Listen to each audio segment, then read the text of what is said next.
c'est le docteur Guy Adam, monsieur le secrétaire exécutif du CILS, le comité permanent interétat de lutte contre la sécheresse dans le Sahel, qui fait 13 États, plus un 14e État, le Soudan, qui vient de s'ajouter. Nous sommes ici à Dakar dans le cadre d'un atelier sur les énergies domestiques renouvelables pour lequel nous avons convié 4 à 5 experts par pays, dont les 13 pays, donc pour une population totale de 60 experts qui ont travaillé pendant 3 jours et nous sommes à la fin de cet atelier. Et je dois ici signifier que nous étions 60 personnes et sur la base assez simple de 15 années d'expérience par personne, nous totalisons 900 ans d'expérience, ce que j'ai dit aux participants. Et je dis qu'il n'y a pas de raison, après ce que nous avons vu basé sur l'expérience du site sur le PREDA, c'est un programme qui a été mis en œuvre sur le financement de la financement allemand de 2001 à 2009, et un peu de financement de l'UEMOA. Le programme s'est arrêté en 2009 et étant donné que le problème énergétique des énergies domestiques renouvelables devient de plus en plus crucial, nous avons jugé utile, avec le financement maintenant de la Banque africaine de développement qui finance un projet de résilience, nous avons jugé utile de rassembler tout ce monde-là et de faire un partage d'expériences que nous avons acquises et d'envoyer une équipe sur le terrain visiter 4 pays côtiers qui viennent de s'ajouter récemment aussi, depuis 2012. Et sur donc ces 2 expériences-là, partager les expériences des autres pays et ensemble trouver les voies et moyens de mettre le tout dans un panier sur la base duquel nous allons donc construire un programme régional d'énergie domestique renouvelable. Et d'après le constat qui a été fait, pensez-vous que l'Afrique ait les moyens de lutter contre le réchauffement climatique?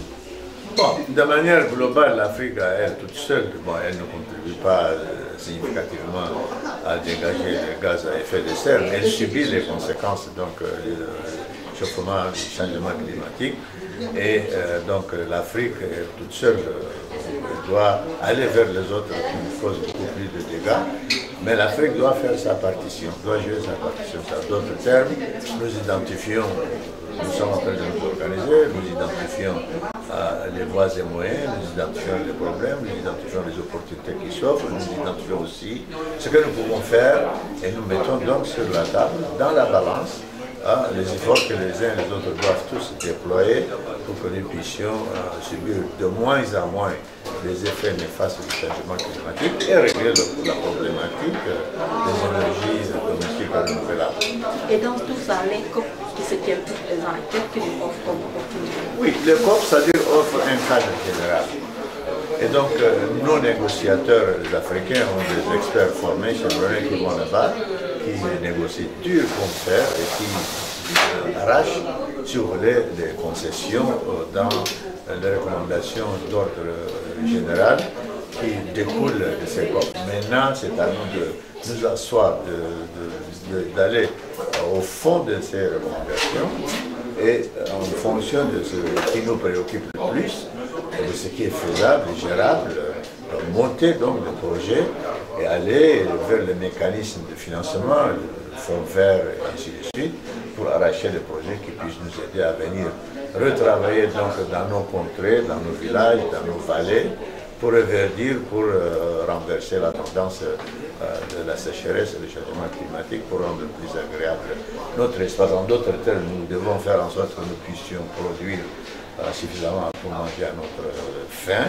produire de manière assez une nourriture nutritionnelle pour une santé alimentaire et nutritionnelle bien stable, et naturellement aller au-delà de seulement produire pour se nourrir, mais produire abondamment pour transformer, créer des richesses et de l'emploi. Et donc ça ne peut pas se faire seulement sur les ressources de nos trésors publics à eux tout seuls. Ça nécessite l'engagement de la communauté internationale et je pense qu'elle a toujours été aux côtés de l'Afrique. Et si nous présentons naturellement des projets bancables bien ficelé, techniquement fiable. Il n'y a pas de raison que nous ne puissions pas sécuriser les financements qu'il faut pour mettre en œuvre certaines de ces recommandations. Et pour revenir sur le 6, vous avez été en conclave à Dakar pendant 72 heures. Quelles sont les conclusions? Ici, nous avons fait, ils ont dégagé une série de recommandations. Donc, il y a 13 recommandations qui sont sorties et les participants ont mandaté le CIRS. Ils ont dégagé des recommandations pour les autres parties aussi, les pays, et ainsi de suite. Mais pour le CIRS, moi je reviens, celle qui a été dégagée pour le CIRS, c'est que le CIRS prenne en charge cette problématique et la mise sur pied vers la construction de ce programme régional, au moins c'est la composante régionale, et aider les pays à développer les composantes nationales et mettre sur la table, aller chercher des financements pour que nous puissions assez rapidement renverser la tendance, étant donné que nous avons de l'expérience des pays Sahel, nous avons aussi connu ce qu'ils ont fait, ce qu'ils peuvent faire, et sur la base des études hautement techniques et scientifiques, nous avons ce qu'il nous faut.